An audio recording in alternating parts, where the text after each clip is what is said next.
you've heard us complain about Thousand Trails roads.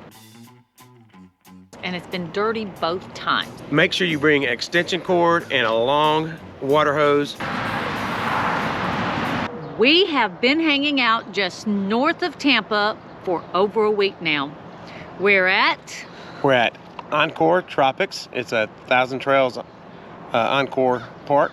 Yes, and we're hanging out here, and we're gonna move tomorrow, but we are getting ready to attend the Tampa RV show. And you know what it means when we hang out at a new park? It's time for RV America Campground Review. We will be using our 10-point system to let you know everything that you need to know if you decide that you want to come here. Let's show you around. So the first category we're going to talk about today are how are the roads.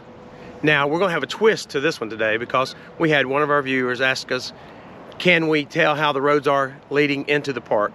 Because we've all been down that narrow lane, that trees overhanging and tough turns. So it's real important to know how are the roads as you get in the park. So we're going to combine how are the roads here in the park and also combine it with the roads coming in. So the roads coming in, no issues, no problems. We're in Florida, so no hills, no big turns. And you wouldn't have a problem. We didn't have a problem with our 37-foot motorhome, and we were towing, so you won't have any problems at all. It's right off the interstate and very easy to get into, so no problems there at all on the roads leading to the park. Now inside the park, you've heard us complain about Thousand Trails roads, and we're at a Thousand Trails again. So you know what we're gonna say? Tropics Encore, you did a great job. These roads are next to perfect. So we're giving the roads leading in and combined with the roads inside this park a 10. And if you have something you think we need to add to our campground reviews, please put a comment down below and we'll try to add it if we can. So the next category is the ease of getting into the sites. Now, the sites themselves, it's gravel. And the guy told me when I started backing up, he said, whatever you do, don't stop. Apparently someone has marred up in the sand here as they were coming into this site, so he said don't stop. Also, I had to like pull, you pull that way to back this way. When I pulled that way, the tree limbs over there really need to be taken out. They are way too low and they were on top of the rig. And with all that combined, we're giving the ease of backing in a 9.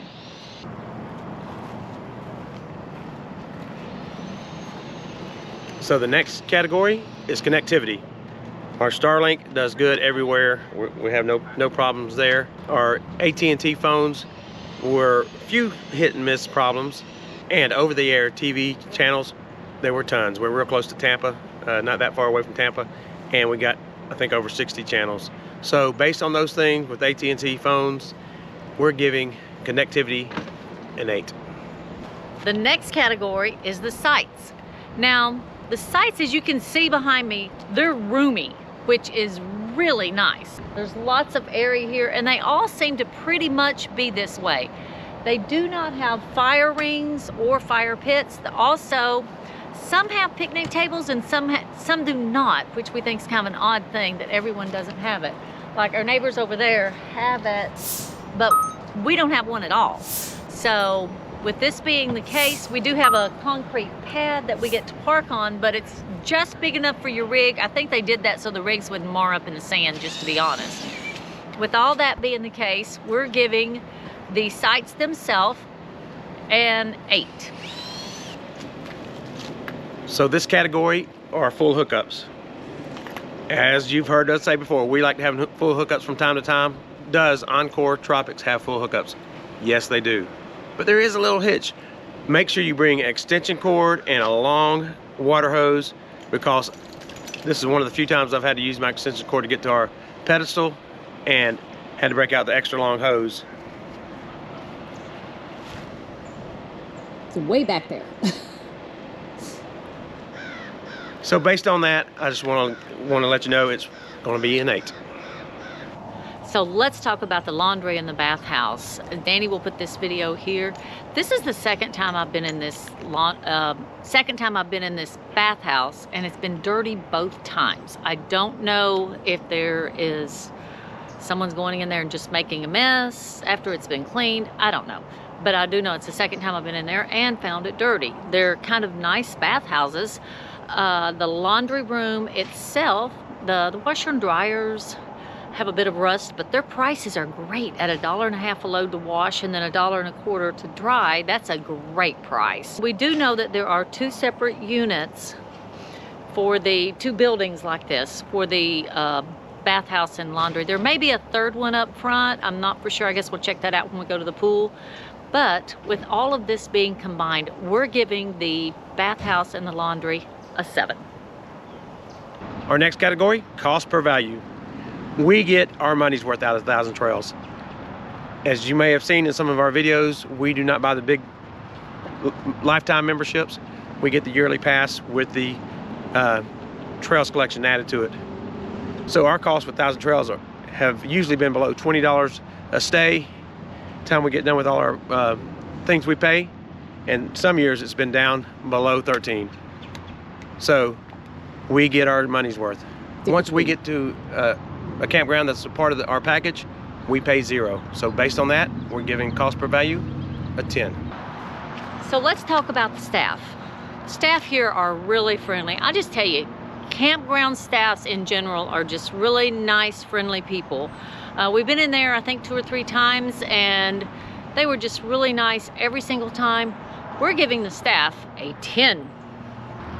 So let's talk about activities and amenities. They have a small pool, which it is way too cold for us to get into at this point in time. Nights have been in the 30s here in January, early January. They also have a shuffleboard, and we haven't seen anybody using it. We did get a calendar when we came in that was printed out on a piece of paper, had lots of stuff going on. We haven't partaken in any of it, but it did look like a fun time. They also have horseshoes that you can toss, and not a dog park, but a dog walking area. There is no pickleball or anything like that. So with all of this, we have decided to give the activities and amenities an 8. So I do want to point out that in this park, there is an enormous amount of park model homes.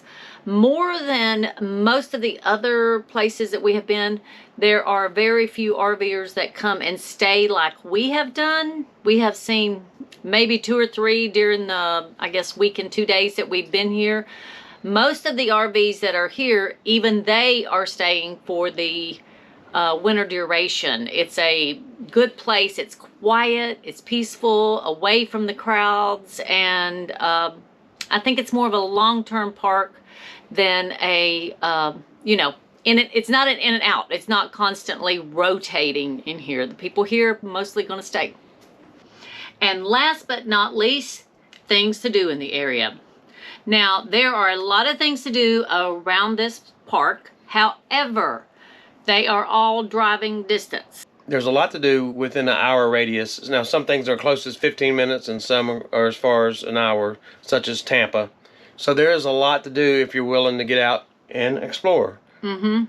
There's a lot of parks, a lot of state parks. Yeah, Weeki Wachee is just north of us. That's a really cool place. And if you've never seen a mermaid show, that's where you need to go to see the mermaid show. We saw it a couple of years ago, and it was really cool. Yeah, she did. And it's actually Weeki Wachee State Park. But also, if you haven't kayaked, Weeki Wachee River, beautiful, clear. Oh, it's beautiful. And if you come, we're here during January. So if you come during the winter months, you usually get to see quite a few manatees. Yeah, those are really cool.